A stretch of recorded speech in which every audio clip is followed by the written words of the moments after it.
प्रशांत किशोर पर आरोप लगता है कि भाजपा की बी टीम है।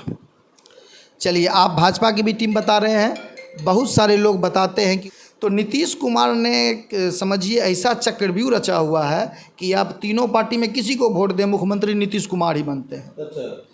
स्थिति ये है कि हमारी जो पार्टी है वो इस बार 2025 में बिहार में सरकार बनाने जा रही है। बिहार में बहुत जल्द ही एक पार्टी लॉन्च करने जा रही है जिसका नाम है जन सुराज। कहा जा रहा है कि 2 अक्टूबर को गांधी जयंती के अवसर पर इस पार्टी को लॉन्च किया जाएगा। इसके सर्वे सर्वा हैं प्रशांत किशोर, जो पहले चुनावी रणनीतिकार हुआ करते थे। हमारे साथ हैं कुमार गौतम, जो बरौनी नगर परिषद के वार्ड संख्या 24 के पार्षद भी हैं और जन सुराज पार्टी के तेघरा विधानसभा क्षेत्र के अभियान संयोजक हैं। एकदम से युवा हैं, तेज तर्रार हैं, लगातार एक्टिव रहते हैं और हम इनसे जानना चाहते हैं कि जन सुराज से जुड़ने का उद्देश्य क्या है। कुमार गौतम, आप सबसे पहले आपसे सवाल है कि जन सुराज को क्यों चुना? जन सुराज को जो हम लोगों ने ज्वाइन किया है उसका मुख्य उद्देश्य था बिहार का जो अभी राजनीतिक स्थिति है उसको अगर हम देखते हैं तो 2 चीज़ समझ में आती है। एक तो पार्टी जो है लोकतंत्र छोड़ के राजतंत्र पे आ गई है, मतलब जो पहले थे राजा उन्हीं का बाल बच्चा आगे बढ़ रहा है। बिहार के युवाओं को राजनीति में आगे आने का कोई मौका नहीं मिल रहा है और हो ऐसा रहा है कि लालू जी के बेटा हो जाए, रामविलास जी हो जाएं, या फिर सम्राट चौधरी के पिताजी का नाम शौकनी चौधरी, मतलब जो भी वैसे लोग हैं वो अपने परिवार को आगे बढ़ा रहे हैं। और जब परिवार आगे बढ़ता है तब जो अयोग्य लोग रहते हैं, राजनीतिक तौर पे जो अयोग्य लोग रहते हैं उनके हाथ में शासन चली जाती है और फिर उसका वो जो दुरुपयोग करते हैं, उसको दुरुपयोग क्या कहिएगा, चूँकि वो खुद अयोग्य हैं तो योग्यता से कार्य नहीं कर पाते हैं। तो पहला जो है वो परिवारवाद। दूसरा, हमारे मुख्यमंत्री नीतीश कुमार जी जो हैं वो हम लोग जब से बड़ा हुए हमने लालू जी को भी देखा और नीतीश जी को भी देखा। तो शुरू के दिनों में हम लोग नीतीश कुमार के बहुत बड़े फ़ैन हुआ करते थे, चूँकि नीतीश कुमार ने सरकारी स्कूल से जो भूसा रखा जाता था उसको साफ़ करके बच्चों को बैठाने की व्यवस्था शुरू की। लेकिन पिछले 2 सेशन से नीतीश कुमार की जो काबिलियत है वो फिर कहीं दिख नहीं रही है। वो पुराने कामों के आधार पर ही लगातार वोट मांग रहे हैं, लालू जी के जंगल राज के आधार पे वोट मांग रहे हैं। जबकि 2015 से, हाँ 2015 से, जबकि उनको अब जब बिहार लाइन पे आ रही है, पटरी पे आ रही है, तो इसको बिहार को विकास के रास्ते पे ले जाना था। उस रास्ते पे ना जाके खुद अपनी कुर्सी पकड़ के बैठे हुए हैं और इसमें वो बेमेल ढंग से राजनीति भी करते हैं। जो 3 पार्टियां मुख्यतः बिहार में चुनाव लड़ती है उसमें एक जदयू, एक भाजपा और एक राजद, मुख्यतः यही 3 पार्टी हैं। बाकी जो पार्टी है इन्हीं तीनों में किसी न किसी के साथ गठबंधन बना के चुनाव लड़ती है। तो नीतीश कुमार ने समझिए ऐसा चक्रव्यूह रचा हुआ है कि आप तीनों पार्टी में किसी को वोट दें, मुख्यमंत्री नीतीश कुमार ही बनते हैं। अच्छा। स्थिति ये है कि वो राजद के साथ भी बैठ के मुख्यमंत्री बन जाते हैं और जदयू के साथ भी, जदयू तो उनकी अपनी पार्टी है, भाजपा के साथ भी मुख्यमंत्री बन जाते हैं। तो बिहार की राजनीतिक स्थिति जो है उस प्रकार का विकास नहीं कर पा रही है। तो इन सभी चीज़ों को देखते हुए मैंने प्रशांत किशोर को देखा कि नए व्यक्ति हैं, बेदाग छवि है, अच्छा बोल रहे हैं, करने की बात तो बाद में आएगी, अभी तत्काल अच्छा बोल रहे हैं। तो इन सभी चीज़ों को देख के मैंने लगा कि अगर हमें राजनीति करनी है तो ये जो हमारा जन सुराज पार्टी है उसका रास्ता अच्छा रहेगा और हम लोग मिल के आगे बिहार के काम करेंगे। क्या फ्यूचर दिख रहा है जन सुराज का बिहार में? देखिए, फ्यूचर जन सुराज का नहीं है, ये सवाल जो है हम इसको थोड़ा विजय भैया बताना चाहेंगे कि हम लोग को बिहार के जनता का फ्यूचर अच्छा लग रहा है।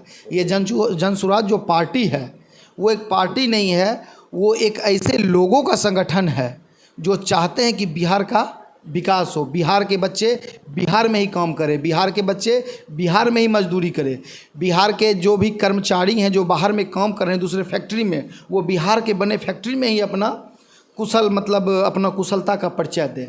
तो ये जो पार्टी है बिहार के लोगों की पार्टी है और जब बिहार के लोग आगे बढ़ेंगे, आगे बढ़ के पार्टी को ज्वाइन कर रहे हैं तो इसका भविष्य तो उज्जवल होगा ही होगा। प्रशांत किशोर हर सभा हम ये कहते हैं कि यहाँ के लोग मजदूरी करते हैं, वहाँ करते हैं, लेकिन वो जब थे तो रणनीतिकार के रूप में क्या कभी किसी सरकार को ऐसे उन्होंने अपनी सलाह दी थी कि आप मजदूरों के लिए ऐसा करें ताकि उनका जीवन बेहतर हो सके। देखिए, पार्टी उनसे मजदूर के लिए नहीं जुड़ रही थी, पार्टी उनसे जुड़ रही थी कि हमको चुनाव जीतना है। मैं क्लियर शब्दों में बता दे रहा हूं कि प्रशांत किशोर पहले जो थे एक बिजनेसमैन थे। सिंपल समझिए कि मुझे तो आप बहुत दिन से जान रहे हैं, मैं भी एक बिजनेसमैन हूं। मेरा काम है वेडिंग प्लानिंग का, मैं शादी करवाता हूं। मेरा काम शादी हुआ, काम ख़त्म। अब शादी के बाद लोगों में तलाक हो जाए तो उसकी जिम्मेदारी मेरी नहीं है। शादी के बाद अगर लोग का पारिवारिक जीवन, वैवाहिक जीवन अच्छा ना चले तो वो मेरी जिम्मेदारी नहीं है। तो प्रशांत किशोर भी चुनावी रणनीतिकार थे। उनकी जवाबदेही रहती थी कि भैया आपका चुनाव में हम रणनीति बनाएंगे और इसके एवज में इतना पैसा लेंगे। चुनाव नीतीश कुमार जीते और प्रशांत कुमार उससे पैसा लिए। जनता का कुछ हो जाए इससे बिजनेसमैन, देखिए बिजनेसमैन का क्या होता है, बिजनेसमैन हमेशा अपने वो किल और जनता। अच्छा, इधर 2 साल से प्रशांत किशोर को दिव्य ज्ञान हुआ है कि बिहार की जनता बहुत त्रैमाम है।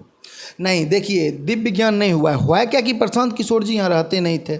जब बिहार में नीतीश कुमार के साथ, नीतीश कुमार का जब वो प्रचार प्रसार कर रहे थे, रणनीति बना रहे थे, तो बिहार के गांव-गांव में गए, बिहार की स्थिति को देखा, बिहार के आंकड़ों को देखा, तो उन्हें समझ में आया कि हम जो अपने लिए काम बिहार से बाहर कर रहे हैं वो बिहार वासियों के लिए बिहार के अंदर रह के कार्य करें। अच्छा। तो उन्होंने जो बिहार की दुर्दशा देखी, उस दुर्दशा के आधार पे उन्होंने निश्चय किया, उन्होंने तय किया कि अब अपना ज़िंदगी, अब अपना कंधा बिहार के लिए, बिहार वासियों के लिए लगाएंगे और ताकि बिहार एक उन्नत राज्य के रूप में विकसित हो। प्रशांत किशोर पर आरोप लगता है कि भाजपा की बी टीम है। चलिए, आप भाजपा की भी टीम बता रहे हैं, बहुत सारे लोग बताते हैं कि वो राजद की भी टीम है। मैं बिहार के राजनीतिक के परिप्रेक्ष्य में कह दूं कि भाजपा हो या राजद हो, ये खुद एक टीम नहीं है।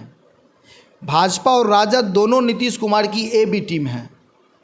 नीतीश कुमार का मन होता है तो कभी भाजपा के साथ जाते हैं, कभी मन होता है तो राजद के साथ जाते हैं। तो ये दोनों खुद बी टीम है, तो वो दूसरे का क्यों बी टीम बनेंगे, पहली बात।